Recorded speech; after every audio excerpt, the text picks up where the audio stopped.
hari ini saya akan buat prosedur untuk slip disc. Sakit yang saya alami ni hampir 2 tahun, tapi tak expect yang dia boleh jadi serius macam ni. Puncanya saya rasa sebab banyak sangat tengok komputer laptop dan banyak tengok phone tundukkan kepala. Sakit dia tu bila saya nak garuk belakang, so nak lipat tangan tu dia sangat sakit. Di klinik keluarkan surat untuk jumpa doktor pakar lah. So today we have very serious case. Kita tengok multiple level slip disc pada bahagian leher, daripada C34 sampai ke C67.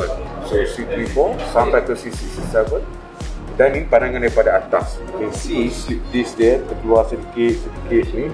C34, C45, C56 dah tekan pada sebelah kiri saraf, dan juga pada bahagian C67.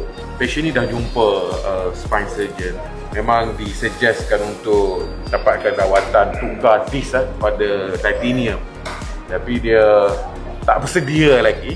So datang jumpa saya, request untuk cervical laser injection untuk kurangkan sakit, kerana walaupun sakit dia masih lagi boleh, tangan boleh bergerak. Okay? So dia cuba dulu laser ni. Kita bagi tahu dia, kes ini kes yang serius. Successful rate untuk laser maybe dalam 60-70%. Kalau berjaya, alhamdulillah. Kalau sakit tidak berkurangan, the last option will be surgery lah, which we try to avoid.